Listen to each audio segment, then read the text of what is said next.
কাতারে ইসরায়েলের হামলার পর প্রতিশোধের আগুনে পুড়ে যাচ্ছে দেশটি। কাতারের শীর্ষ কর্মকর্তারা স্পষ্ট ঘোষণা দিয়েছেন, ইসরায়েলের উপর চরম প্রতিশোধ নেওয়া হবে। এরপর থেকেই মধ্যপ্রাচ্যের এই ক্ষুদ্র কিন্তু শক্তিশালী দেশটির সামরিক শক্তি নিয়ে চলছে নানা জল্পনা কল্পনা। ইসরায়েলের দখলদার রাষ্ট্রের বিরুদ্ধে পাল্টা হামলা চালাতে কাতারের কতটুকু শক্তি রয়েছে তা নিয়ে বিশ্লেষণ শুরু হয়ে গেছে।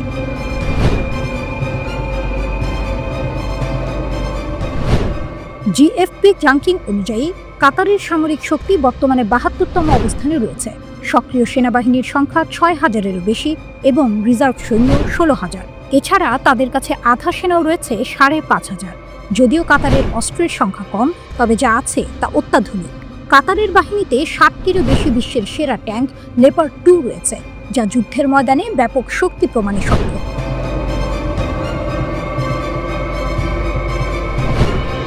কাতারের বিমান বাহিনী অত্যাধুনিক প্রযুক্তিতে সজ্জিত। তাদের মিরেজ যুদ্ধবিমান ও স্টেলথ ফাইটার রাফাল যুদ্ধবিমান বহরটি অত্যন্ত শক্তিশালী। রাফাল যুদ্ধবিমানগুলো একাধিক অভিযান একসঙ্গে পরিচালনা করতে সক্ষম এবং এসব বিমানকে উচ্চ ক্ষমতা সম্পন্ন বহুমুখী ভূমিকার জন্য তৈরি করা হয়েছে। এর পাশাপাশি কাতারের বিমান বাহিনীর শক্তি আরও বাড়িয়েছে ৮৬৪টি অ্যাটাক হেলিকপ্টার, যা তাদের আকাশের নিরাপত্তা নিশ্চিত করে। কাতারের হাতে রয়েছে অত্যাধুনিক F-15QA যুদ্ধবিমান, যেগুলো যে কোনো ধরনের জঙ্গি বিমানের সঙ্গে লড়াইয়ে শ্রেষ্ঠত্ব প্রমাণে সক্ষম। এছাড়া যুক্তরাজ্য থেকে কেনা ইউরোফাইটার টাইফুন যুদ্ধবিমানও কাতারের সামরিক বাহিনীর শক্তি বাড়িয়েছে। কাতার তাদের স্থলবাহিনীর শক্তি বৃদ্ধির জন্য ৬২টি লেপার্ড 2A7 ট্যাঙ্ক সংগ্রহ করেছে, যা বর্তমানে বিশ্বের সবচেয়ে কার্যকর যুদ্ধ ট্যাঙ্কের মধ্যে একটি। কাতারে রয়েছে বিশাল মার্কিন সেনা ঘাঁটি, যেখানে ১০,০০০-এরও বেশি মার্কিন সেনা, সমরাস্ত্র এবং সামরিক সরঞ্জামের অবস্থান করছে। এই ঘাঁটি কাতারকে যুক্তরাষ্ট্রের ঘনিষ্ঠ মিত্র হিসেবে প্রতিষ্ঠিত করেছে। কিন্তু প্রশ্ন হচ্ছে, ইসরায়েলের বিরুদ্ধে কাতার এই ঘাঁটি কতটুকু কাজে লাগাতে পারবে? এছাড়া কাতারের একনিষ্ঠ সমর্থক তুরস্কের সামরিক ঘাঁটি কাতারে রয়েছে, যা দেশটির সামরিক শক্তি আরও বৃদ্ধি করেছে। তুরস্ক ও কাতারের মধ্যে সামরিক সহযোগিতা বৃদ্ধির সিদ্ধান্ত প্রতিবেশী সৌদি আরব এবং অন্যান্য দেশগুলোর মধ্যে অস্বস্তি তৈরি করেছে। কাতারের এই সামরিক প্রস্তুতি ও শক্তির বৃদ্ধি ইসরায়েলের বিরুদ্ধে তাদের প্রতিশোধ নেওয়ার সম্ভাবনাকে আরও বেশি শক্তিশালী করছে। তবে কাতারের সামরিক শক্তি ইসরায়েলের শক্তির সঙ্গে কতটা তুলনা করা যাবে তা এখনও বড় প্রশ্ন। এই উত্তেজনার মধ্যে কাতার কি প্রতিশোধ নেবে নাকি কেবলই শক্তি প্রদর্শন করবে, এখন সেটিই দেখার বিষয়।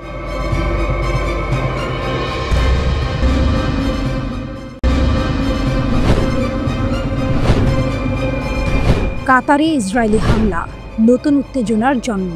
কাতারের রাজধানী দোহার আকাশে বিস্ফোরণের শব্দ, ধোঁয়ার মেঘ আর সব পক্ষের তীব্র নিন্দা। ইসরায়েলের হামলায় আবারও নতুন এক উত্তেজনা সৃষ্টি হয়েছে।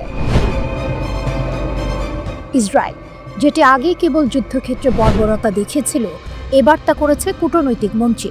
কাতারে হামাস নেতাদের উপর হামলা চালিয়ে ইসরায়েল নতুন মাত্রায় শক্তির প্রদর্শন করেছে।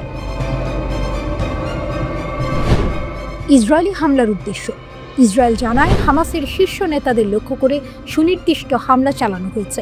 হামলা করা হয়েছে ঠিক তখন যখন হামাস নেতারা গাজার যুদ্ধবিরতি নিয়ে আলোচনা করছিলেন। তবে ইসরায়েল কোনো নির্দিষ্ট স্থান প্রকাশ করেনি। তবে দোহায় বিস্ফোরণ ও ধোঁয়ার ছবি পাঠানো হয় সংবাদ মাধ্যমে। স্থানীয় সূত্র থেকে জানানো হয়, হামাসের রাজনৈতিক ব্যুরোর সদস্যরা ওই স্থানে ছিলেন এবং সেখানে বিস্ফোরণ ঘটেছে। কাতারের প্রতিবাদ। কাতারের পররাষ্ট্র মন্ত্রণালয় হামলার নিন্দা করেছে, এটিকে আন্তর্জাতিক আইন লঙ্ঘন বলে বর্ণনা করেছে। কাতারের পররাষ্ট্র মন্ত্রণালয়ের মুখপাত্র জানিয়ে বলেন, এটি কাতারের সার্বভৌমত্বের বিরুদ্ধে এক গুরুতর আক্রমণ। কাতার সবসময় যুদ্ধবিরতি এবং আন্তর্জাতিক শান্তির সমর্থক হিসেবে নিজেকে প্রমাণ করেছে, তবে আজ তারা হামলার বিরুদ্ধে দৃঢ় প্রতিবাদ জানিয়েছে। ইরানের প্রতিক্রিয়া। এদিকে ইরানও ইসরায়েলের এই পদক্ষেপকে কঠোরভাবে নিন্দা করেছে। ইরান পররাষ্ট্র মন্ত্রণালয়ের মুখপাত্র বলেছেন, এই হামলা কাতারের সার্বভৌমত্ব ও ফিলিস্তিনি জনগণের অধিকার লঙ্ঘন করেছে। ইরান মনে করে, ইসরায়েল এই ধরনের আক্রমণ পরিচালনা করে কেবল নিজেদের বাহিনীকে শক্তিশালী করছে না, বরং বিশ্বব্যাপী অস্থিরতা বাড়াচ্ছে। জাতিসংঘের প্রতিক্রিয়া। জাতিসংঘের মহাসচিব আন্তোনিও গুতেরেসও এই হামলার নিন্দা করেছেন। তিনি বলেছেন এই হামলা কাতারের সার্বভৌমত্বের লঙ্ঘন। তিনি কাতারকে যুদ্ধবিরতি ও জিম্মি মুক্তির ক্ষেত্রে গুরুত্বপূর্ণ ভূমিকা পালনকারী দেশ হিসেবে উল্লেখ করেছেন এবং সকল পক্ষকে স্থায়ী যুদ্ধবিরতির দিকে কাজ করার আহ্বান জানিয়েছেন। আরব দেশগুলোর নিন্দা। বিশ্বব্যাপী ইসরায়েলের এই হামলার প্রতিক্রিয়া এসেছে। জর্ডান, কুয়েত, সংযুক্ত আরব আমিরাত এবং ওমান সবাই ইসরায়েলের এই আক্রমণকে কঠোর ভাষায় নিন্দা করেছে। তারা বলেছে এই হামলা শুধুমাত্র আন্তর্জাতিক শান্তির জন্য একটি বিপদ, বরং এই ধরনের আগ্রাসন অঞ্চলকে আরও অস্থিতিশীল করতে পারে।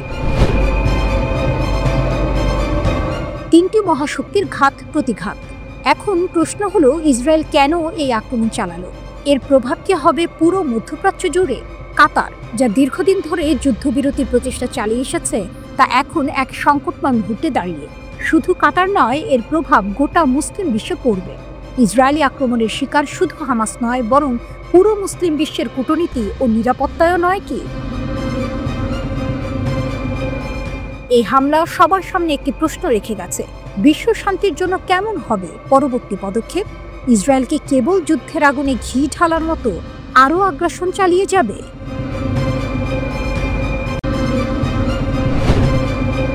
গাজায় ফিলিস্তিনিদের সমর্থনে ইয়েমেনি হুথিরা আবারও তাদের শক্তি প্রমাণ করছে। ইসরায়েলি বিমান হামলায় ইয়েমেনের প্রধানমন্ত্রী ও মন্ত্রীদের মৃত্যুর পর মধ্যপ্রাচ্যে উত্তেজনা বাড়ছে। প্রায় 2 বছর ধরে চলা এই ইয়েমেন ইসরায়েল সংঘাতের নতুন অধ্যায় শুরু হয়েছে।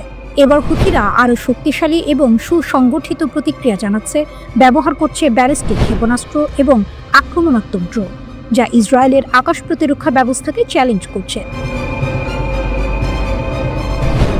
ইয়েমেনি বাহিনী প্রথমে ছোট আক্রমণ দিয়ে শুরু করলেও এখন তারা আধুনিক প্রযুক্তি ও শক্তিশালী অস্ত্র ব্যবহার করতে শুরু করেছে। ইয়েমেনের প্রতিরোধ বাহিনী তাদের হামলায় আঘাত করেছে ইসরায়েলের নেগেভ অঞ্চলের রামদ বিমানবন্দরে, যেখানে বিমান চলাচলে ব্যাপক ক্ষয়ক্ষতি হয়। ইসরায়েলের শক্তিশালী আকাশ প্রতিরক্ষা ব্যবস্থা সত্ত্বেও এই হামলাটি সফল হয়েছে। এটি ইয়েমেনের শক্তির বড় একটি প্রদর্শনী, যেটি পুরো বিশ্বকে চমকে দিয়েছে।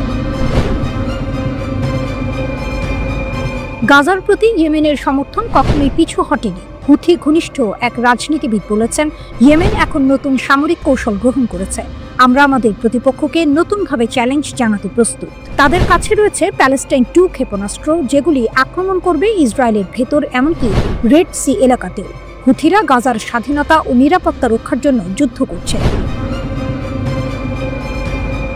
এদিকে ইসরায়েলও তার প্রতিক্রিয়া জানাতে পিছিয়ে নেই। ইয়েমেন থেকে পাঠানো ড্রোন হামলায় রামন বিমানবন্দরে বিস্ফোরণ ঘটেছে এবং সেখানে ব্যাপক ক্ষতি হয়েছে।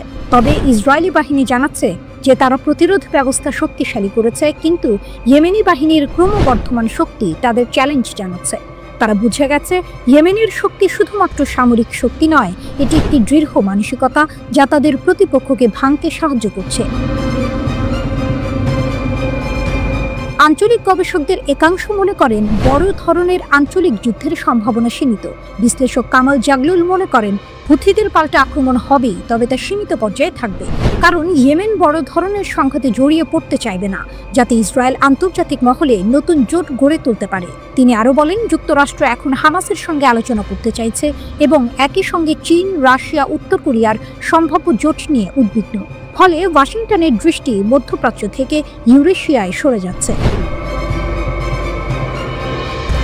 অন্যদিকে ইরাকের বিশ্লেষক আহমেদ আল ইয়াসিরি মনে করেন, হুথিদের সফল হামলা ইসরায়েলকে সরাসরি ইরানকে লক্ষ্যবস্তু করতে প্ররোচিত করতে পারে। এতে নতুন ফ্রন্ট খোলার ঝুঁকি বাড়বে।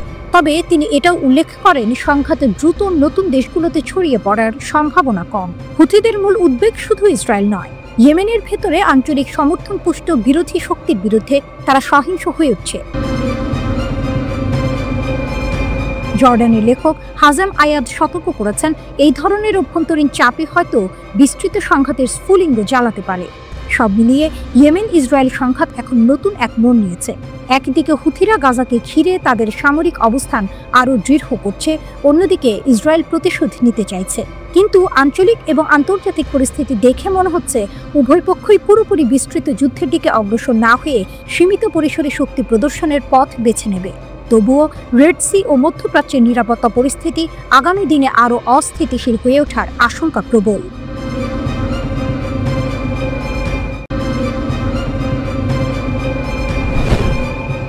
ইরান ও চীনের গোপন সামরিক সহযোগিতা। ক্ষেপণাস্ত্র শক্তির পুনর্নির্মাণ, ইরান ও চীনের ক্ষেপণাস্ত্র সহযোগিতার নতুন অধ্যায়। ইসরায়েলি সংবাদ মাধ্যম ইয়েদিওত আহরোনোত জানিয়েছে, ইরান বর্তমানে তার ক্ষেপণাস্ত্র অস্ত্রাগার পুনর্নির্মাণের জন্য চীনের সাহায্য নিচ্ছে। তবে এই খবরটি ছিল ইসরায়েলি গোয়েন্দাদের এক সূত্র থেকে, যার ব্যাখ্যা এখনও পুরোপুরি পরিষ্কার হয়নি। কিন্তু প্রশ্নটা ঘুরতেই থাকে, কেন চীন এখন এমন একটি সংঘাতে নিজেদের জড়িয়ে নেবে যখন তারা এতদিন দূরে থাকার চেষ্টা করেছে? এটা নতুন কিছু নয়। 1988 সালের ইরান ইরাক যুদ্ধের পর থেকে ইরান নিজেদের ক্ষেপণাস্ত্র শক্তির উন্নতির জন্য চীনের সহায়তা পেতে শুরু করে। সেই সময় থেকেই চীন ইরানকে ক্ষেপণাস্ত্র প্রযুক্তি এবং কৌশলগত সহযোগিতা দিয়ে আসছে। তাদের সহযোগিতা শুধু অস্ত্র রপ্তানি নয়, বরং প্রযুক্তিগত সহায়তাও ছিল, যার ফলে ইরান তার ক্ষেপণাস্ত্র কর্মসূচি শক্তিশালী করে। চীন যে শুধুমাত্র রপ্তানি করেছে তা নয়, তারা ইরানের ইঞ্জিনিয়ারদের প্রশিক্ষণও দিয়েছে, যাতে ইরান নিজের শক্তি গড়ে তুলতে পারে। তবে 2000 সালের পর থেকে চীনের উপস্থিতি কিছুটা কমে গিয়েছিল, যখন ইরান নিজের আভ্যন্তরীণ সামরিক শিল্প গড়ে তোলার জন্য কাজ শুরু করে। এরপরও চীন কখনো ইরানের পাশে ছিল, বিশেষ করে ক্ষেপণাস্ত্র প্রযুক্তির ক্ষেত্রে। ইরান তার সামরিক প্রকল্পে সাহায্যের জন্য চীনের কাছে কিছু উপাদান চেয়ে এসেছিল, আর চীন এই সহায়তা সময় সময় প্রদান করেছে। চীনের কাছে প্রযুক্তি, ইরানের কাছে তেল। এখন ইরান যখন চীনের কাছে আরও সাহায্য চাইছে, তখন এর পেছনে রয়েছে দুটি বড় কারণ। একদিকে চীন ইরানকে তেল সরবরাহ করে, অন্যদিকে ইরান তাদের ক্ষেপণাস্ত্র মজুদ পুনর্নির্মাণের জন্য প্রয়োজনীয় উপাদান সংগ্রহ করছে। এর মাধ্যমে চীন ইরান সম্পর্ক কেবল সামরিক নয়, বরং অর্থনৈতিকও হয়ে উঠেছে। বিশ্বের শক্তির অক্ষের মধ্যে ইরান এবং চীনের এই সহযোগিতা পরবর্তী উত্তেজনার কারণ হতে পারে, কারণ চীন তাদের সামরিক সহযোগিতা আরও বাড়িয়ে দিয়েছে। ইসরায়েল গত কয়েক বছর ধরে ইরানের ক্ষেপণাস্ত্র মজুদকে দুর্বল করতে নানা পদক্ষেপ নিয়েছে, কিন্তু এবার চীন ইরানকে সেই শক্তি পুনর্নির্মাণে সাহায্য করছে। ইসরায়েল এখন আর তেহরানকে আগের মতো প্রতিরোধ করতে সক্ষম নয়, কারণ তাদের হাতে সেই কৌশলগত গভীরতা নেই। আর তাই ইরানের প্রতিরোধের সবচেয়ে কার্যকর উপায় হলো তাদের ক্ষেপণাস্ত্র মজুদ পুনর্নির্মাণ করা। এখন প্রশ্ন হলো, চীন কেন এমন একটি যুদ্ধের মধ্যে নিজেকে জড়িয়ে নেবে?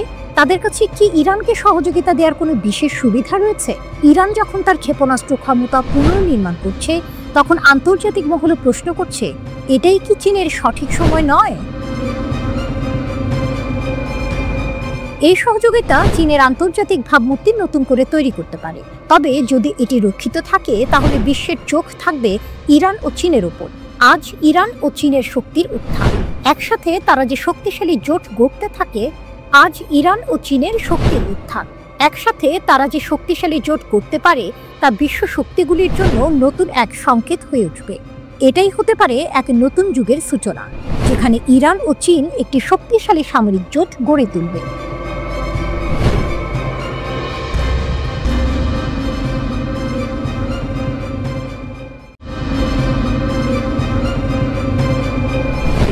গাজায় যুদ্ধের মধ্যে ইয়েমেন থেকে আমেরিকা ও ইসরায়েলের জন্য ভয়াবহ খবর।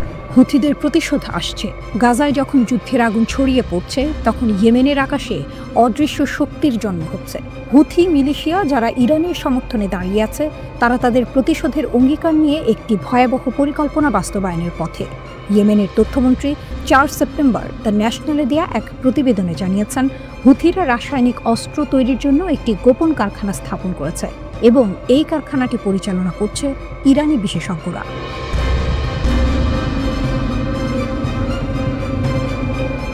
এই খবর যেন একটি বিপদ সংকেত। তেহরান সরকার ইয়েমেনের নিয়ন্ত্রণাধীন এলাকায় বিষাক্ত উপাদান পাচার করেছে এবং সেই উপাদান এখন হুথিদের হাতে। তাদের অস্ত্রাগারে এখন শুধু ব্যালিস্টিক ক্ষেপণাস্ত্র ও ড্রোন নয়, রাসায়নিক অস্ত্রও যুক্ত হচ্ছে। ইয়েমেনি সশস্ত্র বাহিনী এই মারাত্মক অস্ত্রগুলো প্রস্তুত করেছে এবং ইসরায়েলকে লক্ষ্য করে তাদের হামলা শুরু করতে প্রস্তুত। দ্য ন্যাশনালের প্রতিবেদন অনুযায়ী মন্ত্রী এরিয়ানি একাধিক সূত্র থেকে পাওয়া তথ্যের ভিত্তিতে এই মূল্যায়ন করেছেন। হাউথি সন্ত্রাসী মিলিশিয়া ইরানি বিশেষজ্ঞদের সরাসরি তত্ত্বাবধানে এবং ব্যবস্থাপনায় রাসায়নিক অস্ত্র তৈরির জন্য একটি কারখানা প্রতিষ্ঠা করেছে।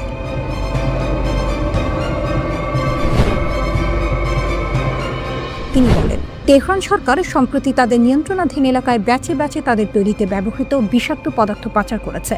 তিনি আরও বলেন, আমাদের নিশ্চিত সূত্র থেকে জানা যায় যে মিলিশিয়া ইতিমধ্যেই সেই মারাত্মক উপকরণ প্রস্তুত করা শুরু করেছে এবং ব্যালিস্টিক ক্ষেপণাস্ত্র এবং ড্রোনে স্থাপন করেছে। এটি একটি অত্যন্ত বিপজ্জনক বৃদ্ধি এবং আন্তর্জাতিক আইনের সুস্পষ্ট লঙ্ঘন। রাসায়নিক অস্ত্র কনভেনশন এবং ইয়েমেন সম্পর্কিত প্রাসঙ্গিক নিরাপত্তা পরিষদের প্রস্তাব, ইয়েমেনি কর্মকর্তা বলেন। হুথিরা শুধু ইয়েমেনের স্বাধীনতার জন্য নয়, বরং এক নতুন যুদ্ধের প্রস্তুতি নিচ্ছে।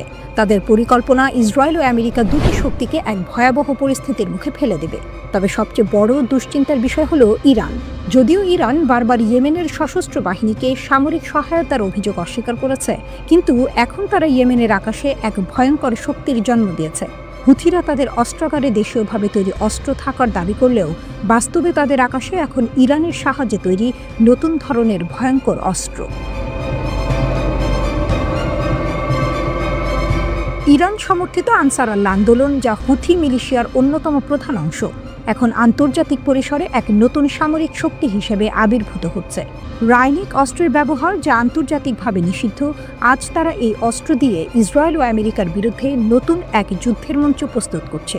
যদিও হুথিরা নিজেদের অস্ত্র গোপনে তৈরি করার কথা বলছে, তবে এই রাসায়নিক অস্ত্র তাদের শক্তি এবং ভয়াবহতা সম্পর্কে পশ্চিমা বিশ্বকে এক ভয়ঙ্কর বার্তা দিচ্ছে।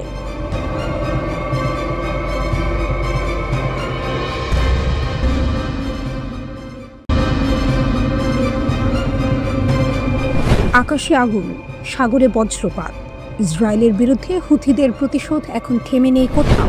পৃথিবী দেখলেও ইয়েমেনের পাহাড় থেকে উঠে আসা আগুনের ঝড়, ব্যালিস্টিক ক্ষেপণাস্ত্র আর শক্তিশালী সামাদ 4 ড্রোন ছুড়ে তারা সরাসরি চ্যালেঞ্জ ছুড়ল তেল আবিবের হৃদয়ে। ইসরায়েলের সামরিক বাহিনীর প্রাণকেন্দ্র, আইডিএফের জেনারেল স্টাফ সদর দফতর, সেখানেই হুথিরা আঘাত হানল শক্তিশালী সাম্মাদ 4 ড্রোন দিয়ে। যেন শত্রুর বুকে ভেতরে সোজা ঢুকে গেল প্রতিশোধের বার্তা। আর এটাই ছিল কেবল শুরু। এরপর আরও 3টি ড্রোন গর্জে উঠল আকাশে। বেনগুরিয়ান বিমানবন্দর, হাদেরা বিদ্যুৎ কেন্দ্র আর আশদোদ বন্দর সব একসাথে আঘাত পেল হুথিদের ক্রোধে। ইয়েমেনি বাহিনী গর্বের সঙ্গে জানালো, সব লক্ষ্যবস্তুতে সঠিক আঘাত হানা হয়েছে। সমুদ্র হলো যুদ্ধক্ষেত্র। যুদ্ধ থামেনি আকাশে। লোহিত সাগরের বুকে ভেসে থাকা লাইবেরিয়ার পতাকাবাহী MSC আবি জাহাজকেও নিশানা করল হুথিরা। 2টি ড্রোন আর একটি ক্রুজ ক্ষেপণাস্ত্র দিয়ে আক্রমণ, কারণ জাহাজটি ইসরায়েলের সাথে সংযোগ ছিল। হুথিদের ঘোষণা স্পষ্ট, ইসরায়েলি বন্দরমুখী যে কোনো জাহাজ তা লোহিত কিংবা আরব সাগরে নিরাপদ নয়। আর এই হামলাও সফল হয়েছে। জাহাজে সরাসরি আঘাত হেনেছে অস্ত্র। ইসরায়েলের দাবি বনাম বাস্তবতা। ইসরায়েলি সেনারা অবশ্য বলছে ভিন্ন কথা। তাদের দাবি, হুথিদের 2টি ক্ষেপণাস্ত্র সৌদি আকাশেই ভেঙে পড়েছে। এক ড্রোন প্রতিহত করা হয়েছে ইসরায়েলি সীমান্তে পৌঁছানোর আগেই। তারা জানিয়েছে কোনো সাইরেন বাজেনি, শহরগুলোতে পৌঁছায়নি হুথিদের আঘাত। কিন্তু বাস্তবের চিত্র অন্য। আক্রমণের ভিডিও ঘুরছে সোশ্যাল মিডিয়ায়। আগুন, ধোঁয়া আর আতঙ্কে কাঁপছে মানুষ। কেন এই হামলা? ইসরায়েলি বিমান হামলায় শহীদ হন হুথি প্রধানমন্ত্রী আহমেদ আল রাহাভি এবং তার মন্ত্রিসভার 11 জন সদস্য। সেই হত্যাযজ্ঞের পরে হুথিরা ঘোষণা করেছিল ইসরায়েলের জন্য আসছে কালো দিন। এই আঘাতগুলো সেই প্রতিশ্রুতির বাস্তব রূপ। তাদের মুখপাত্র ঘোষণা দিলেন, আমরা শত্রুর মুখোমুখি হচ্ছি, ক্ষতি করছি আর অভিযান চালিয়ে যাচ্ছি। ক্ষেপণাস্ত্র হোক, ড্রোন হোক কিংবা সমুদ্র অবরোধ, ইসরায়েলের বিরুদ্ধে আমাদের সামরিক অভিযান অব্যাহত থাকবে, আরও তীব্র হবে। আন্তর্জাতিক মঞ্চে লড়াই। এদিকে হুথি পররাষ্ট্র মন্ত্রণালয় জাতিসংঘে অভিযোগ জানিয়েছে। তারা চাইছে বিশ্ব ইসরায়েলকে থামাক, তাকে বাধ্য করুক আন্তর্জাতিক আইন মানতে। কিন্তু বাস্তবতা হলো, জাতিসংঘ আর ইউরোপীয় ইউনিয়ন হুথিদের ইয়েমেনের সরকার হিসেবে স্বীকৃতি দেয় না। ফলে তাদের অবস্থান আন্তর্জাতিক অঙ্গনে একা। তেল আবিবের আকাশে ড্রোনের আগুন, লোহিত সাগরে জাহাজে ক্ষেপণাস্ত্রের আঘাত। একদিকে ইসরায়েলের অঙ্গীকার, অন্যদিকে হুথিদের গর্জন। সত্য একটাই, ইয়েমেনিরা আর থেমে নেই। তাদের প্রতিশোধের ঝড় শুধু শুরু হয়েছে। আগামী দিনগুলোতে হয়তো ইসরায়েলের জন্য সত্যিই অপেক্ষা করছে সেই ঘোষিত কালো রাত।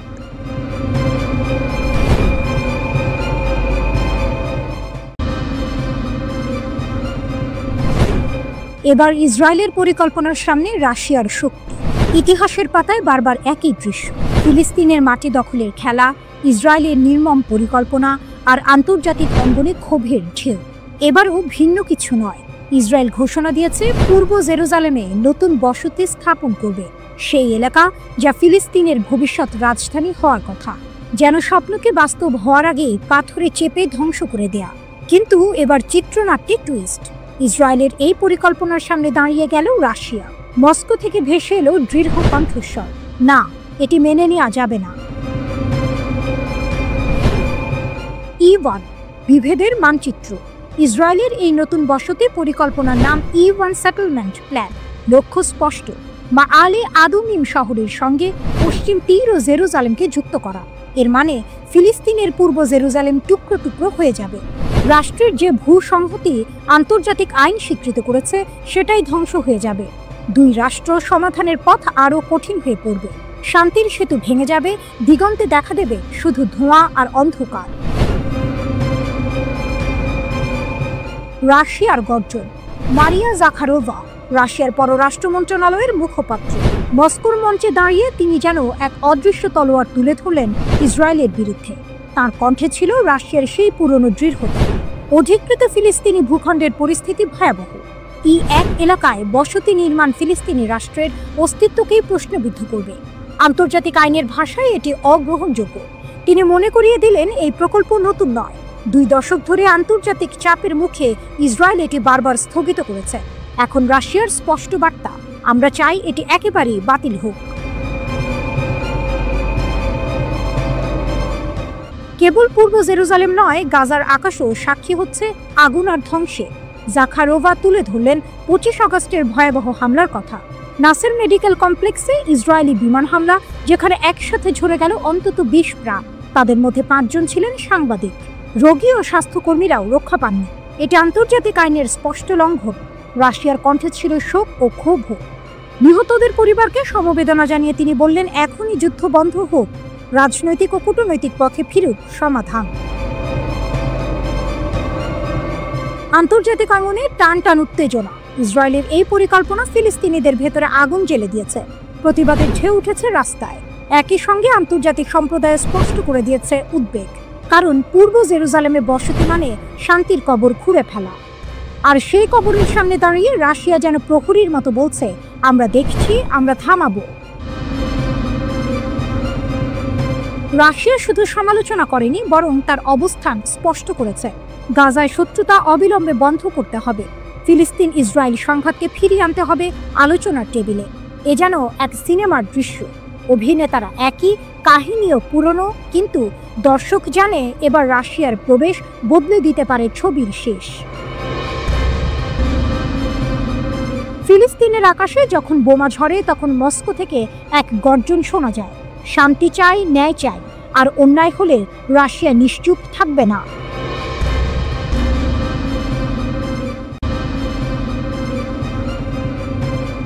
ইসরায়েলের সম্ভাব্য হামলার আগে ইরানের বড়সড় অভিযান। যুদ্ধের আগেই ধরা পড়ল মোসাদের গুপ্তচর বাহিনী। মধ্যপ্রাচ্যের আকাশে আবারও ঘনিয়ে আসছে যুদ্ধের মেঘ। ইসরায়েলের সাথে সরাসরি সংঘর্ষের আগে তেহরান নেমেছে ভেতরের শত্রু ধরার মিশনে, আর সেই মিশনেই একের পর এক নাটকীয় মোড়।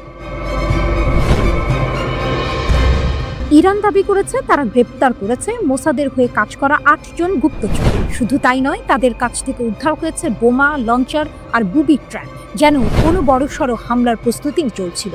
কিন্তু ইরান বলছে, আমরা আগে থেকেই জানতাম, তাই কোনো অপারেশন শুরু হওয়ার আগেই তাদের থামানো হয়েছে। গুপ্তচরের নেটওয়ার্ক। রাষ্ট্রীয় টিভির খবরে বলা হয়েছে, আটককৃতরা ইরানের শীর্ষ সামরিক কমান্ডার আর পারমাণবিক স্থাপনাগুলোর গোপন তথ্য সংগ্রহ করছিল। পরিকল্পনা ছিল এই তথ্য সরাসরি পাঠিয়ে দেওয়া মোসাদের হাতে। IRGC জানিয়েছে, এই অভিযুক্তদের প্রশিক্ষণ দেওয়া হয়েছে অনলাইনে, ইসরায়েল থেকে দূরবর্তীভাবে। অর্থাৎ যুদ্ধের আগে যুদ্ধ। শত্রুর গোপন নেটওয়ার্ক ঢুকে পড়েছিল দেশের ভেতরে, কিন্তু শেষ মুহূর্তে ফাঁস হয়ে গেল সেই মডিউল। বিশ্লেষকরা বলছেন এর পেছনে জুন মাসের ঘটনাই বড় কারণ। তখন ইসরায়েল আকস্মিক বিমান হামলা চালিয়ে ধ্বংস করে দিয়েছিল ইরানের পারমাণবিক স্থাপনাগুলোর কিছু অংশ। নিহত হয়েছিলেন বহু শীর্ষ সামরিক কর্মকর্তা।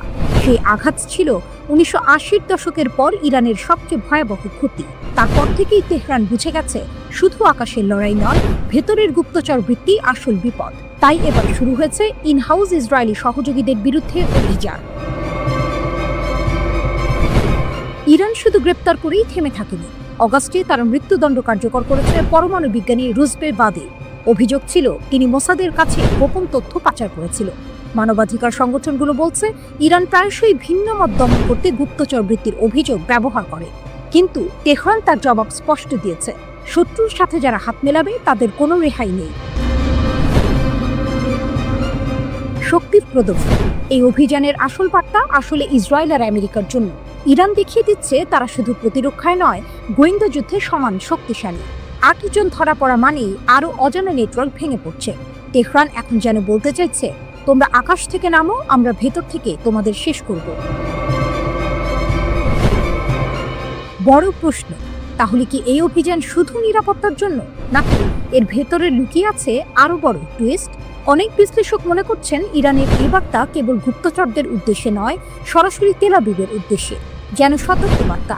আগামী যুদ্ধে আঘাত আসবে শুধু আকাশ থেকে নয়, মাটির নিচ থেকেও। মধ্যপ্রাচ্যের উত্তপ্ত মঞ্চে তাই নতুন নাটকের সূচনা হয়েছে। আকাশে যুদ্ধ বিমান, ভেতরে গুপ্তচর খেলা, সবকিছু মিলে যেন এক সিনেমার চিত্রনাট্য।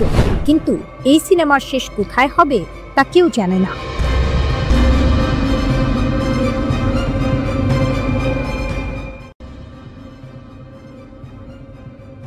রাতের আধার নামলে এই গাজা উপত্যকার আকাশ কেঁপে ওঠে আগুনের আলোয়। বিস্ফোরণ, গর্জন আর ধোঁয়ার ভেতর দিয়ে শোনা যায় ফিলিস্তিনি প্রতিরোধ যোদ্ধাদের প্রতিশোধের গান। যেন মৃত্যুর ভেতর দিয়ে জন্ম নিচ্ছে নতুন প্রতিরোধের শক্তি। ধ্বংসস্তূপের ভেতর থেকেও লড়াই। ইসরায়েলের বিমান হামলায় খান ইউনিসের দক্ষিণাঞ্চল ধ্বংসস্তূপে পরিণত হয়েছে। তবু থেমে নেই প্রতিরোধ। হামাসের সামরিক শাখা আল কাসম ব্রিগেড জানায় তাদের যোদ্ধারা ইসরায়েলি সেনাদের একটি ছাউনিতে অতর্কিত হামলা চালিয়েছে। মর্টার, ট্যাঙ্ক বিধ্বংসী গোলা, এমনকি হাতে তৈরি বিস্ফোরক দিয়েও তারা প্রতিরোধ গড়ে তুলছে। ফিলিস্তিনি ইসলামিক জিহাদের সামরিক শাখা আল কুদস ব্রিগেড একটি ফুটেজ প্রকাশ করেছে, যেখানে দেখা যায় যৌথভাবে ইসরায়েলি একটি সাঁজোয়া যানকে বিধ্বস্ত করছে তারা। ছোট ছোট প্লাটুন, হাতে সীমিত অস্ত্র, তবুও ভয়ঙ্কর বার্তা দিচ্ছে বিশ্বের অন্যতম শক্তিশালী সেনাবাহিনীকে। প্রতিরোধের গল্পের আড়ালে গণহত্যার পরিসংখ্যান। যখন এসব প্রতিরোধের খবর আসে, তখনই ভেসে আসে ভয়াবহ এক বাস্তবতা। ইসরায়েলের সেনাবাহিনীর নিজস্ব গোয়েন্দা তথ্যই জানাচ্ছে, গাজা উপত্যকায় হামলায় নিহত 6 ফিলিস্তিনের মধ্যে 5 জনই বেসামরিক মানুষ। এক যৌথ অনুসন্ধান প্রতিবেদনে এই তথ্য উঠে এসেছে। ইসরায়েলের প্লাস 972 ম্যাগাজিন এর হিব্রু ভাষার সহযোগী প্রকাশনা লোকাল কল ও প্রভাবশালী ব্রিটিশ পত্রিকা দ্য গার্ডিয়ান যৌথভাবে ওই অনুসন্ধান প্রতিবেদন তৈরি করেছে। প্রতিবেদনে বলা হয়, এবছরের মে মাস পর্যন্ত ইসরায়েলি সেনাবাহিনীর গোপন গোয়েন্দা তথ্য ভাণ্ডারে নাম পরিচয় সহ 8,900 জন হামাস ও ফিলিস্তিনি ইসলামিক জিহাদ PIJ যোদ্ধাকে নিহত বা সম্ভাব্য নিহত হিসেবে তালিকাভুক্ত করা হয়েছে। গাজার স্বাস্থ্য মন্ত্রণালয়ের হিসাবে অবরুদ্ধ উপত্যকায় এতদিনে নিহত হয়েছে প্রায় 53,000 মানুষ। গোপন নথি অনুযায়ী মাত্র 17% ছিলেন যোদ্ধা, বাকি 83%ই সাধারণ বেসামরিক মানুষ, শিশু, নারী, বৃদ্ধ। তুলনা টানা হচ্ছে সিরিয়া ও সুদানের গৃহযুদ্ধের সঙ্গে, কিন্তু গবেষকরা বলছেন সেখানকার গণহত্যার চেয়েও গাজায় মৃত্যু ভয়াবহ। গার্ডিয়ানের হাতে আসা নথি দেখায় মাত্র কয়েক মাসে ইসরায়েল যা করেছে তা ইতিহাসের ভয়ঙ্করতম গণহত্যাগুলোর একটিতে রূপ নিচ্ছে। চোখ বন্ধ করুন, ধ্বংস হয়ে যাওয়া খান ইউনিসের রাস্তায় ধুলো আর ধোঁয়া উঠছে। ভেঙে পড়া ঘরের ইটের ফাঁক দিয়ে বেরিয়ে আসছে ক্লান্ত, ক্ষুধার্ত কিছু তরুণ যোদ্ধা। তাদের কাঁধে মর্টার, হাতে IED। দূরে ইসরায়েলি ট্যাঙ্ক অগ্রসর হচ্ছে। হঠাৎ বজ্রের মতো শব্দে আকাশ কাঁপিয়ে ওঠে বিস্ফোরণ। ট্যাঙ্ক থেমে যায়, ধোঁয়ার আড়ালে শোনা যায় স্লোগান, প্রতিরোধের জয় হোক। এই দৃশ্যই আজকের গাজা, যেখানে মৃত্যুর ছায়া থেকেও প্রতিরোধের আগুন জ্বলছে। আল কাসাম ও আল কুদসের যোদ্ধারা বারবার প্রমাণ করছে যুদ্ধ শুধু অস্ত্রের নয়, বরং ইচ্ছা শক্তিরও। শত্রুর অত্যাধুনিক ট্যাঙ্ক, ড্রোন বা বিমান প্রতিরোধ করা সহজ নয়, তবুও প্রতিটি হামলার ভেতর দিয়ে তারা বিশ্বকে মনে করিয়ে দিচ্ছে গাজা হার মানে না।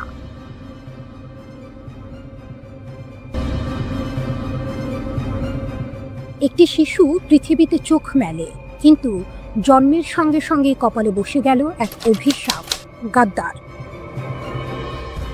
হ্যাঁ, এটাই উত্তর কোরিয়া, এক দেশ যেখানে অপরাধ শুধু কাজ নয়, অপরাধ হলো চিন্তাও। এখানে নির্বাচন হয়, কিন্তু ভোট কেবল একটি, একই নাম, একই পরিবার, না দিলে কারাগার। সংসদও আছে, কিন্তু তার কাজ কেবল সিল মারা। এ যেন এক নাটক যেখানে চরিত্র বদলায় না, শুধু প্রজন্ম পাল্টায়। টেলিভিশনে মাত্র একটি চ্যানেল, সিনেমা নেই, ড্রামা নেই, গান নেই, শুধু প্রচার, শুধু বন্দনা। কারো চোখ যদি গোপনে দক্ষিণ কোরিয়ার কোনো ড্রামায় পড়ে যায়, তাহলে তার জীবন শেষ। এখানে স্কুল মানে ইতিহাস নয়, শিক্ষা নয়, এখানে স্কুল মানে মুখস্থ, কিম ইল সুং, কিম জং ইল, কিম জং উনের গল্প। এমনকি ভুল করলে তকমা, গাদ্দার। সবচেয়ে ভীতিকর আইন হলো 3 প্রজন্মের শাস্তি। একজন রাষ্ট্রবিরোধী হলে তার সন্তান, এমনকি নাতি নাতনিও শাস্তি পায়, অর্থাৎ অপরাধ জন্ম নেয় রক্তের ভেতরে। এখানে স্বাধীনতা নেই। কোন পোশাক পরবেন, কোন হেয়ারস্টাইল করবেন, কোন খাবার খাবেন, সব সরকার ঠিক করে দেয়। জিন্স, রং করা চুল, এমনকি হটডগ খাওয়াও নিষিদ্ধ। সাইকেল চালাতে হলে চাই রেজিস্ট্রেশন, চাই নম্বর প্লেট। ধর্ম এখানে শুধু প্রদর্শনী। গির্জা আছে, মসজিদ আছে, কিন্তু কেবল দেখানোর জন্য। যে মানুষ সত্যিকারের প্রার্থনা করবে, তার গন্তব্য শ্রম শিবির। আজ যখন পৃথিবী লিখছে 2025, নর্থ কোরিয়া লিখছে 113। তাদের সময় শুরু হয়েছে কিম ইল সুং এর জন্ম থেকে। সময়, স্বাধীনতা, জীবন, সবকিছু কেবল এক পরিবারকে ঘিরে। উত্তর কোরিয়ায় একটি অদ্ভুত ক্লাস সিস্টেম রয়েছে, যার নাম হলো সংগুন। জন্ম থেকেই এই সিস্টেম একজন মানুষের জীবন নির্ধারণ করে। এর 3টি ভাগ, কোর, ওয়েভারিং এবং হোস্টাইল। কোর হলো কিম পরিবারের প্রতি সবচেয়ে অনুগত এবং তাদের সেরা চাকরি এবং সুযোগ সুবিধা দেয়া হয়। হোস্টাইল হলো সেই সব মানুষ যাদের পূর্বপুরুষরা সরকারের বিরুদ্ধে ছিল। এই শ্রেণীর মানুষদের কোনো সুযোগ সুবিধা দেয়া হয় না। উত্তর কোরিয়ার মানুষের জীবন সবসময় সরকারের কড়া নজরে থাকে। প্রতিটি অ্যাপার্টমেন্ট এবং বাড়িতে সরকারি গুপ্তচররা নজর রাখে। এমনকি আপনার চিন্তা করার জন্যও আপনাকে শাস্তি পেতে হতে পারে। অর্থাৎ যদি আপনি সরকারের বিরুদ্ধে কিছু ভাবেন এবং তা কোনোভাবে ফাঁস হয়ে যায়, তাহলে আপনি সরাসরি জেলে যাবেন। এই দেশ এক সিনেমা, যেখানে শুরু থেকে শেষ পর্যন্ত স্ক্রিপ্ট লেখা, এবং প্রতিটি শিশুর জন্ম যেন এক পূর্ব নির্ধারিত চরিত্র। কেউ শাসকের দাস, কেউ আজীবনের গাদ্দার। রাত যতই গভীর হোক, তেহরানের আকাশ যেন সবসময় পাহারায় থাকে। কেউ জানে না কোথায় লুকানো আছে ডজন ডজন ক্ষেপণাস্ত্র, কোথা থেকে উড়াল দেবে শত শত ড্রোন।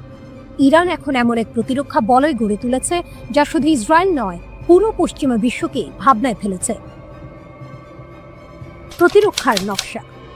ইরানের সামরিক শক্তি এক কথায় রহস্যময়। ভেতরের চিত্র কেউ স্পষ্ট জানে না, কিন্তু বাইরে থেকে দেখা যায় দেশটি দিন দিন প্রতিরক্ষায় সর্বোচ্চ শক্তি অর্জন করছে। আকাশ প্রতিরক্ষা ব্যবস্থার আধুনিক আইন থেকে শুরু করে হাইপারসনিক ব্যালিস্টিক ক্ষেপণাস্ত্র, এমনকি আত্মঘাতী ড্রোন, সবকিছুতেই এগিয়ে যাচ্ছে তেহরান। মধ্যপ্রাচ্যে ইসরায়েল যখন প্রতিনিয়ত হামলা আর আগ্রাসনের হুমকি ছড়াচ্ছে, তখন ইরান দাঁড়িয়ে আছে শক্ত কণ্ঠে। এক অদৃশ্য ঢালের মতো তাদের প্রতিরক্ষা বলয় আজ ইহুদিবাদীদের সামনে ভয়ঙ্কর প্রতীক। অস্ত্র ভাণ্ডারের গোপন রহস্য। প্রেস টিভির প্রতিবেদনে বলা হয়েছে, ইরানের অস্ত্র ভাণ্ডারে এখন শুধু সাধারণ ক্ষেপণাস্ত্র নয়, ভূগর্ভস্থ 4টি গোপন কেন্দ্র ভরা আছে হাজার হাজার ড্রোন আর ব্যালিস্টিক মিসাইল দিয়ে। যে কোনো মুহূর্তে আঘাত হানতে প্রস্তুত এই ভাণ্ডার।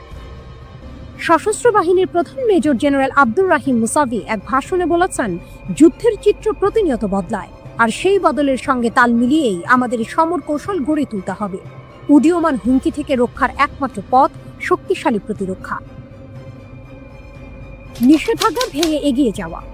যুক্তরাষ্ট্র আর ইউরোপ বারবার নিষেধাজ্ঞা দিয়েছে, ইরানকে থামানোর চেষ্টা করেছে, কিন্তু আশ্চর্যজনকভাবে তেহরান সেসব ভেঙেই গড়েছে এক গোপন অর্থনৈতিক ছক। কেন্দ্রবিন্দুতে আছে চীন ও রাশিয়া। তাদের সাহায্যে জ্বালানি তেল বাণিজ্য বাড়িয়ে নিয়েছে ইরান। ফলে নিষেধাজ্ঞা যেন উল্টো তাদের শক্তি বাড়িয়েছে। ইসরায়েলের ভয়। সাম্প্রতিক যুদ্ধগুলোতে ইরানের আধুনিক সমরাস্ত্রই ছিল আসল ঢাল। আকাশে ভেসে বেড়ানো ড্রোন আর গোপন ক্ষেপণাস্ত্রের ভয় ইসরায়েলকে নতুন করে হিসাব কষতে বাধ্য করেছে। বিশ্লেষকরা বলছেন, আজকের ইরান আর 10 বছর আগের ইরান নয়। এখনকার ইরান এক আঞ্চলিক শক্তি, যার আকাশে প্রতিরক্ষার বলয় ভেদ করা প্রায় অসম্ভব। একজন বৃদ্ধ গ্রামবাসী হয়তো দাঁড়িয়ে আছেন পাহাড়ের ঢালে দাঁড়িয়ে।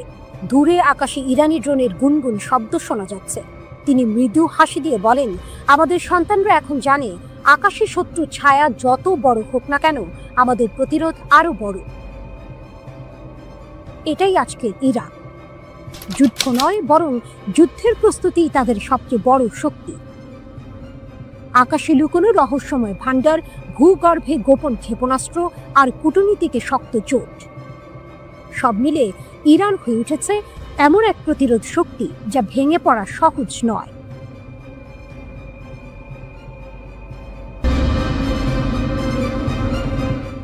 শনির দশা নেমেছে আমেরিকার আকাশে।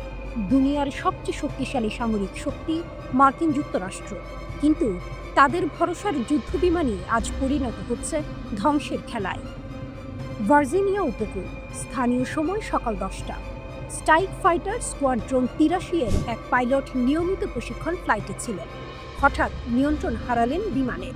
মাত্র কয়েক সেকেন্ডের মধ্যে মার্কিন নৌবাহিনীর গর্ব FA-18E সুপার হর্নেট আছড়ে পড়ল সমুদ্রে। বাংলাদেশি টাকায় যার দাম প্রায় 820 কোটি, সে বিমান এখন সমুদ্রের অন্ধকারে। পাইলট ইজেক্ট করে প্রাণ বাঁচালেও যুদ্ধবিমানটি এখনো উদ্ধার করা যায়নি। নিউ ইয়র্ক পোস্টের খবরে বলা হয়েছে, $67 মিলিয়ন মূল্যের যুদ্ধবিমান সমুদ্রে ডুবে যাওয়ার পর নৌবাহিনীর পাইলটকে উদ্ধার করা হয়। প্রায় 90 মিনিট পরে অনুসন্ধান ও উদ্ধার অভিযানের পর জীবিত উদ্ধার হন তিনি। শুধু এই একটি নয়, গত 10 মাসে এ নিয়ে 6টি সুপার হর্নেট হারালো মার্কিন নৌবাহিনী। এর আগে গত এপ্রিলে একটি যুদ্ধবিমান USS হ্যারি এস ট্রুম্যান রণতরী থেকে ছিটকে পড়ে সাগরে তলিয়ে যায়। শনি যেন কেবল আমেরিকায় থামেনি, মালয়েশিয়ার কুয়ান্তান বিমান ঘাঁটিতেও একই ট্র্যাজেডি। একটি FA-18D হর্নেট উড্ডয়নের সময় হঠাৎ আগুন ধরে যায়। বিস্ফোরিত হয়ে রানওয়েতে ভেঙে পড়ে বিমানটি। সৌভাগ্যক্রমে 2 পাইলট ইজেক্ট করে বেঁচে যান। নৌবাহিনীর মুখপাত্র লেফটেন্যান্ট জ্যাকি পরাশর জানান, স্ট্রাইক ফাইটার স্কোয়াড্রন 83 এর নিয়মিত প্রশিক্ষণ ফ্লাইটের সময় বিমানটির নিয়ন্ত্রণ হারান পাইলট। তিনি সঙ্গে সঙ্গে ইজেক্ট করেন এবং পরে উদ্ধারকর্মীরা তাকে সমুদ্র থেকে নিরাপদে বের করে আনেন। কিন্তু প্রশ্ন হলো, এত উন্নত প্রযুক্তির যুদ্ধবিমান হঠাৎ করে কেন ভেঙে পড়ছে? FA-18 সুপার হর্নেট 2 ইঞ্জিন বিশিষ্ট একটি মাল্টি রোল ফাইটার জেট, যুদ্ধক্ষেত্রের জন্য তৈরি এক দানব। আকাশ থেকে আকাশে কিংবা আকাশ থেকে মাটিতে সব ধরনের হামলায় সক্ষম। ম্যাক 1.8 গতিতে ছুটে যেতে পারে। কেবল যোদ্ধা নয়, গোয়েন্দা ও প্রতিরক্ষাতেও সমান শক্তিশালী। তবু বাস্তবতা ভিন্ন। গত 1 বছরে এই শক্তির প্রতীক পরিণত হয়েছে দুর্বলতার চিহ্নে। প্রশিক্ষণ কিংবা দুর্ঘটনা, কারণ যাই হোক, এখন প্রশ্ন উঠছে, মার্কিন সামরিক বাহিনী কি প্রযুক্তিগত ত্রুটির শিকার, নাকি অভিশপ্ত দশায় গ্রাস করছে তাদের আকাশ? যুদ্ধবিমানগুলো হারিয়ে যাচ্ছে সমুদ্রের অতল গহ্বরে, কিন্তু এর প্রতিধ্বনি বেজে উঠছে পৃথিবীর প্রতিটি সামরিক ঘাঁটিতে। বিশ্বের সুপার পাওয়ারও যে কখনো হোঁচট খেতে পারে, এই দুর্ঘটনাগুলোই তার প্রমাণ।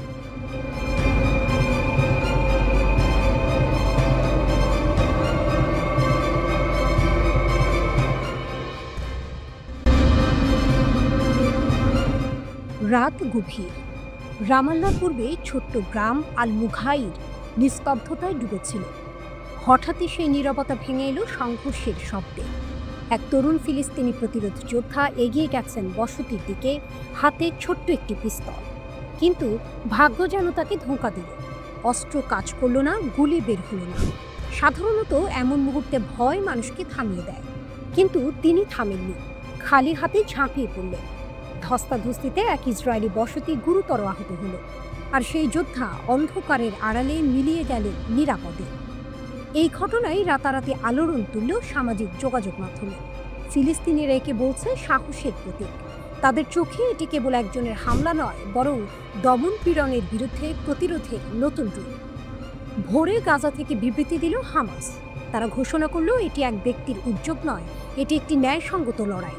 তাদের ভাষায় অস্ত্র থেমে যেতে পারে, কিন্তু প্রতিরোধ থামে না। 22, 23 ও 24 আগস্ট এই 3 দিনকে তারা ঘোষণা করলেও প্রতিরোধের নতুন অধ্যায় হিসেবে। শুধু মিছিল নয়, প্রতিটি সংঘর্ষের কেন্দ্রে আরও শক্ত প্রতিরোধ গড়ে তুলতে তারা জনগণকে আহ্বান জানালো। হামাসের বিবৃতিতে আল মুখাইরের তরুণ যোদ্ধার প্রশংসা করে বলা হয়, অস্ত্র ব্যর্থ হলেও তিনি আঘাত করতে দ্বিধা করেননি। তাদের মতে এটাই ফিলিস্তিনি জনগণের সাহসের প্রতিচ্ছবি। বার্তাটি স্পষ্ট, দখলদার কখনোই নিরাপদ নয়। ঘটনার পর আহত ইসরায়েলি বসতিকে দ্রুত হাসপাতালে নেওয়া হয়। ইসরায়েলি গণমাধ্যম জানায় তার অবস্থা গুরুতর। সেনারা গ্রাম ঘিরে ফেললেও হামলাকারীকে খুঁজে পায়নি। এই ব্যর্থতা ইসরায়েলি নিরাপত্তা ব্যবস্থার দুর্বলতা নিয়ে প্রশ্ন তুলেছে। অন্যদিকে ফিলিস্তিনি গ্রামগুলোতে ছড়িয়ে পড়েছে আশাবাদ। অনেকেই বলছে এটি ইসরায়েলি আগ্রাসনের প্রতিদিনের জবাব।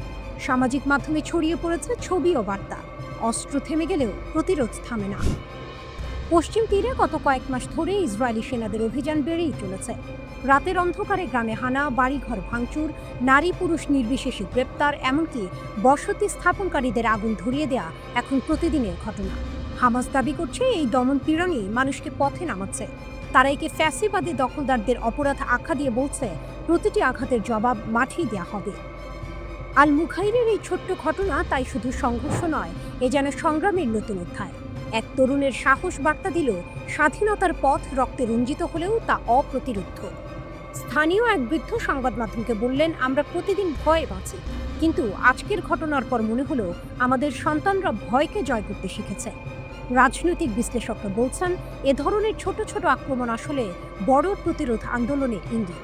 তাদের আশঙ্কা হামাস ঘোষিত আগস্টের দিনগুলো ঘনিয়ে এলে পশ্চিম তীর, আল কুদস, এমনকি গাজার সীমান্ত জুড়ে সংঘর্ষ আরও বাড়তে পারে। ইতিমধ্যেই ইসরায়েলি বাহিনী টহল জোরদার করেছে, নতুন চেকপোস্ট বসাচ্ছে। কিন্তু প্রতিরোধপন্থীরা বলছে এভাবে কোনো আন্দোলন থামানো যাবে না।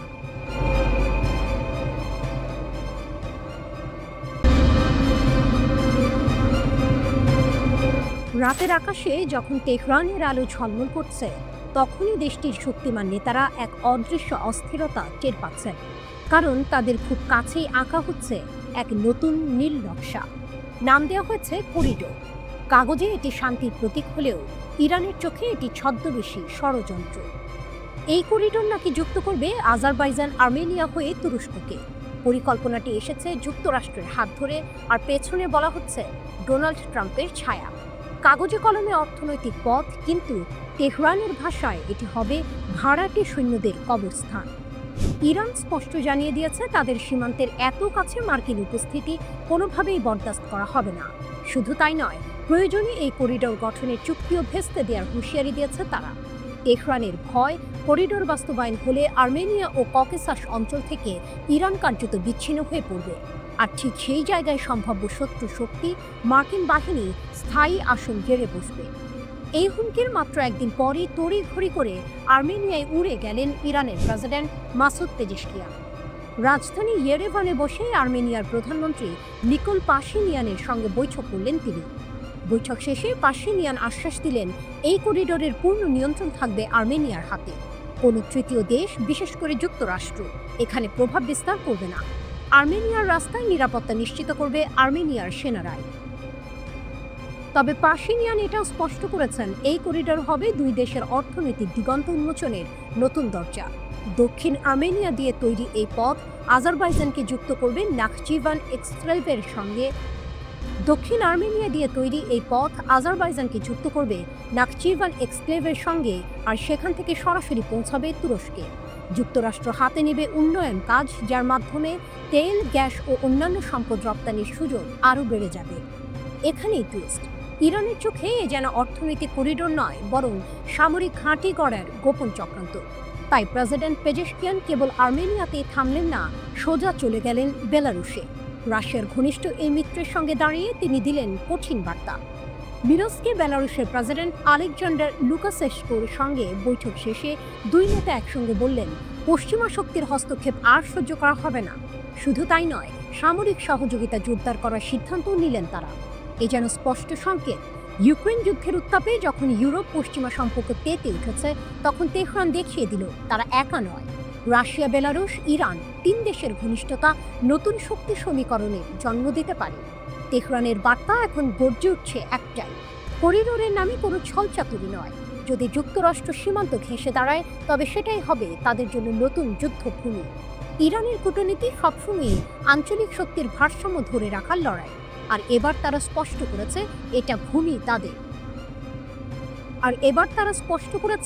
এই ভূমি তাদের। দখল বা ঘেরাওয়ের যে কোনো চেষ্টা শেষ হবে প্রতিরোধের আগুনে।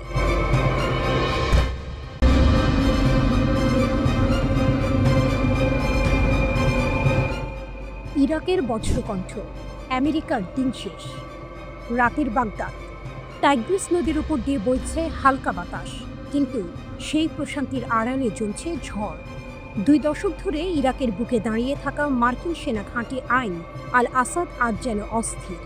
কারণ নীরবতা ভেঙে ইরাক এবার মুখ খুলেছে, আর নয় আমেরিকা। 2003 সালে সাদ্দাম সরকারের পতনের পর থেকেই ইরাকে প্রভাব বিস্তার করে যুক্তরাষ্ট্র। সিরিয়া, লেবানন, জর্ডান, মিশর সবখানেই মার্কিন উপস্থিতি, আর ইরাককে বানিয়েছে তাদের সবচেয়ে বড় সামরিক ঘাঁটি। এখান থেকেই চালানো হয়েছে ড্রোন হামলা, বিমান হামলা, এমনকি গোটা মধ্যপ্রাচ্যে তাণ্ডব। এতদিন বাগদাদ চুপ ছিল, কিন্তু এখন আর নয়। ইরাকের প্রতিরোধ সমন্বয় কমিটি তানসিকিয়া ঘোষণা করেছে দেশের ভূখণ্ডে আর কোনো বিদেশি প্রভাব মেনে নেওয়া হবে না। তাদের ভাষায়, আমেরিকা ও তার সহযোগীরা এই অঞ্চলকে লক্ষ্য বানাতে চায়, কিন্তু সেটি কিছুতেই হতে দেবে না ইরাক। তারা আরও স্পষ্ট করে বলেছে, যুক্তরাষ্ট্র কেবল অসভ্যতার প্রতীক। তাদের প্রতিশ্রুতি মূল্যহীন পদক্ষেপগুলো আসলে ষড়যন্ত্র ছাড়া আর কিছু নয়। ইরাকের অন্তর্বর্তী প্রধানমন্ত্রীর উপদেষ্টা হোসাইন আলাউই ঘোষণা দেন, আগামী সেপ্টেম্বরে শেষ হবে আন্তর্জাতিক জোটের 22 বছরের মিশন। আইন আল আসাদ সহ সব মার্কিন ঘাঁটি খালি হবে। শোনা যাচ্ছে কিছু কিছু অঞ্চল থেকে সেনা প্রত্যাহার শুরু হয়েছে, তবে এখনও মার্কিন সেনারা অবস্থান করছে। এ নিয়ে দেশ জুড়ে উত্তেজনা চরমে। ঠিক এমন সময়ে বাগদাদ সফরে গিয়েছিলেন ইরানের শীর্ষ নিরাপত্তা কর্মকর্তা আলী লারিজানি। সেখানে ইরাকের সঙ্গে নতুন এক নিরাপত্তা চুক্তি সই হয়েছে।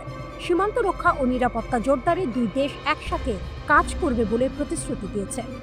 এটাই আসল মোড়, কারণ ইরাকের এই দৃঢ় অবস্থানের পেছনে রয়েছে ইরানের শক্তির প্রভাব। ইরান শুধু আঞ্চলিক রাজনীতির অংশ নয়, বরং প্রতিরোধের এক প্রতীক। ড্রোন, ক্ষেপণাস্ত্র, সামরিক অভিজ্ঞতা সবকিছু নিয়েই তারা এখন ইসরায়েল ও আমেরিকার বিরুদ্ধে এক অদৃশ্য ঢাল। বাগদাদ জানে, তেহরান পাশে থাকলে যুক্তরাষ্ট্রের আগ্রাসন আর আগের মতো সহজ হবে না। কল্পনা করুন, মধ্যরাতের আইন আল আসাদ ঘাঁটি, আমেরিকার সৈন্যরা ব্যস্ত মালপত্র গুছাতে। দূরে ইরাকি যোদ্ধাদের চোখে ভেসে ওঠে নতুন ঘোরের প্রতিশ্রুতি। কেউ কেউ চিৎকার করে বলছে, এবার সার্বভৌমত্ব ফিরছে ইরাকে। টাইগ্রিস নদীর ধারে এক বৃদ্ধ চুপচাপ দাঁড়িয়ে থাকে আকাশের দিকে। তার চোখে ভেসে ওঠে স্মৃতি, যখন আমেরিকার ট্যাঙ্ক ঢুকেছিল বাগদাদে। আজ তিনি হাসেন, ফিসফিস করে বলেন, প্রতিরোধ কখনো মরে না, আমেরিকা যাবে, আমরা থাকব। মধ্যপ্রাচ্যের দৃশ্যপট পাল্টাচ্ছে। ইরাকের গর্জন আর ইরানের শক্তি মিলিয়ে তৈরি হচ্ছে নতুন সমীকরণ। মার্কিন যুক্তরাষ্ট্রের 2 দশকের দাপট এখন কাঁপছে বাগদাদের বজ্রকণ্ঠে। প্রশ্ন একটাই, সেপ্টেম্বরে কি সত্যি আইন আল আসাদ খালি হবে, নাকি এর পেছনে লুকিয়ে আছে আরও বড় সংঘর্ষের প্রস্তাবনা?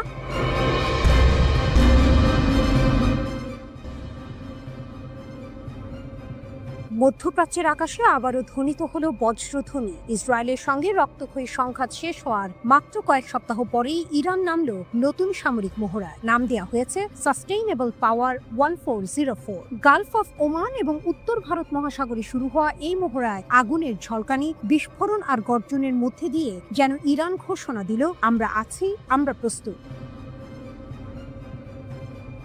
সাম্প্রতিক যুদ্ধে ইসরায়েলের হামলায় ক্ষতিগ্রস্ত হয়েছিল ইরানের পারমাণবিক স্থাপনা আর প্রতিরক্ষা ব্যবস্থা। অনেকেই ভেবেছিল তেহরানের শক্তি ভেঙে পড়েছে, কিন্তু ইতিহাস সাক্ষী, ইরান সবসময় ভস্ম থেকে জেগে ওঠে নতুন শক্তি নিয়ে। আর তাই যুদ্ধোত্তর নীরবতার বদলে এবার দেখা গেল সমুদ্র আর আকাশে ইরানি ক্ষেপণাস্ত্রের গর্জন। ইরানি রাষ্ট্রীয় টেলিভিশন জানায়, মহড়ায় অংশ নেওয়া যুদ্ধ জাহাজগুলো থেকে একযোগে ছোড়া হয়েছে ক্রুজ মিসাইল। ড্রোন উড়েছে আকাশে, টহল দিয়েছে সমুদ্রে, আর নিশানা করেছে পানির ভেতর লুকিয়ে থাকা কাল্পনিক শত্রু জাহাজকে। প্রধান আকর্ষণ ছিল ইরানের নতুন প্রজন্মের ক্ষেপণাস্ত্র। কাদের মাঝারি পাল্লার ক্রুজ ক্ষেপণাস্ত্র উপকূল বা সমুদ্র থেকে ছোড়া যায়, উচ্চ ধ্বংস ক্ষমতা ও নিশানা নিখুঁততায় ভরপুর। গাদির দীর্ঘ পাল্লার রাডার এড়াতে সক্ষম ভয়ঙ্কর এক জাহাজ বিধ্বংসী মিসাইল। নাসির দ্রুত আঘাত হানতে সক্ষম শক্তিশালী সমুদ্র ক্রুজ ক্ষেপণাস্ত্র। এসব ক্ষেপণাস্ত্র গাইডেড মিসাইল ক্রুজার জেনেভে এবং ডেস্ট্রয়ার সাবালান থেকে একযোগে নিক্ষেপ করে সমুদ্রের লক্ষ্যবস্তুতে নিখুঁতভাবে আঘাত হানে। বিশ্লেষকদের ভাষায় এটি শুধু মহড়া নয়, বরং যুদ্ধোত্তর সময়ের এক শক্তিশালী বার্তা। প্রায় 18,000 সদস্য নিয়ে ইরানের নৌবাহিনীর প্রধান ঘাঁটি বান্দার আব্বাসে। এখান থেকেই তারা কাস্পিয়ান সাগর থেকে শুরু করে ভারত মহাসাগর পর্যন্ত টহল দেয়। তবে পারস্য উপসাগর আর হরমুজ প্রণালীর মতো কৌশলগত অঞ্চল নিয়ন্ত্রণ করে ইসলামী রিভলিউশনারি গার্ড। পশ্চিমা জাহাজ আটকানো, মার্কিন নৌবাহিনীকে চাপে ফেলা, এসব কৌশলে এই বাহিনী জুড়ি মেলা ভার। মহড়ার সময় ব্যবহার করা হয়েছে শুধু ক্ষেপণাস্ত্র নয়, ভূপৃষ্ঠের জাহাজ, বিমান ইউনিট, উপকূলীয় প্রতিরক্ষা ব্যবস্থা এবং আধুনিক ইলেকট্রনিক যুদ্ধ ইউনিটও। প্রতিরক্ষামন্ত্রী ব্রিগেডিয়ার জেনারেল আজিজ নাসিরজাদে মহড়ার প্রাক্কালে ঘোষণা দেন, আমাদের সেনারা নতুন প্রজন্মের ক্ষেপণাস্ত্রে সজ্জিত, যে কোনো শত্রু যদি এগিয়ে আসে আমরা প্রস্তুত।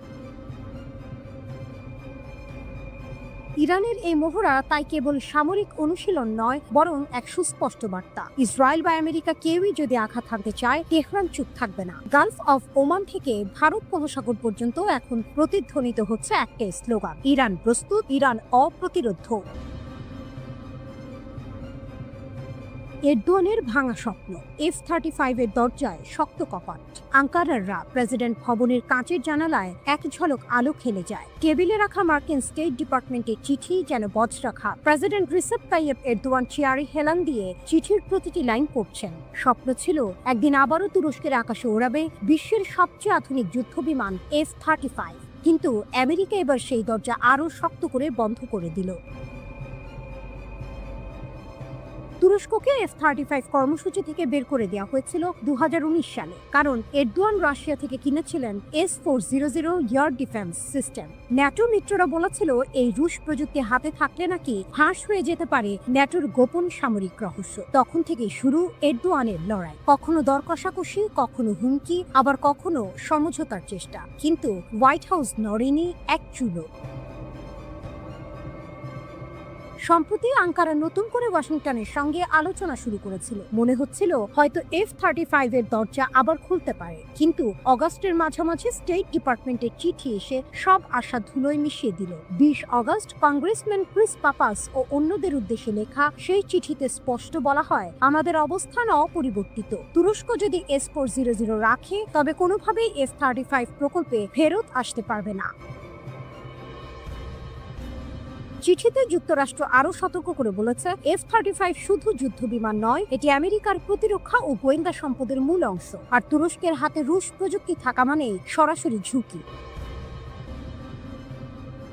এরদোয়ানের শক্তি ও চাপে ভাঙা অবস্থান। এরদোয়ান অবশ্য সহজে হাল ছাড়ার মানুষ না। তিনি আঙ্কারা থেকে ঘোষণা দিয়েছেন, তুরস্ক অন্যায়ভাবে বের করে দেওয়া হয়েছে, আমরা নেটোর সদস্য, তাই এই কর্মসূচিতে ফেরানো উচিত। তার কথায় দৃঢ়তা আছে, শক্তির বার্তা আছে, কারণ তুরস্ক শুধু এক দেশ নয়, এটি আঞ্চলিক শক্তি। নিজস্ব ড্রোন, যুদ্ধ বিমান, কানকার প্রকল্প, এমনকি সামরিক শিল্পে বিপ্লব, সবই এরদোয়ানের হাত ধরে এগোচ্ছে। আঙ্কারা আজ ভূমধ্য সাগর থেকে ককেসাস পর্যন্ত শক্তির প্রদর্শনী করছে, কিন্তু একই সঙ্গে এরদোয়ানের দ্বিমুখী খেলা, একদিকে রাশিয়ার সঙ্গে অস্ত্র চুক্তি, অন্যদিকে ন্যাটোর ছাতার নিচে নিরাপত্তা চাওয়া, আজ বুমেরাং হয়ে ফিরছে। রাজনৈতিক ঝড়, এই প্রত্যাখ্যান শুধু কূটনৈতিক অপমান নয়, বরং তুরস্কের সামরিক স্বপ্নে এক বড় আঘাত। বিরোধীরা ইতিমধ্যে সরব, এরদোয়ানের ভুল নীতি দেশের প্রতিরক্ষা স্বার্থকে বিপদে ফেলছে। আন্তর্জাতিক মহল প্রশ্ন তুলেছে, আঙ্কারা কি এবার আরো ঘনিষ্ঠ হবে রাশিয়ার দিকে, নাকি চাপের মুখে পড়ে S-400 সরাতে বাধ্য হবে? ওয়াশিংটনের চিঠি শুধু একটি সিদ্ধান্ত নয়, এটি বার্তা। আমেরিকা আর সহ্য করবে না এরদোয়ানের দ্বিমুখী নীতি। তুরস্কের জন্য এটি অপমানজনক হোক বা না হোক, স্পষ্ট এক বাস্তবতা সামনে দাঁড়িয়েছে। F-35 এর দরজা বন্ধ, আর সেটি খোলার চাবি লুকিয়ে আছে রুশ S-400 এর ভেতরে।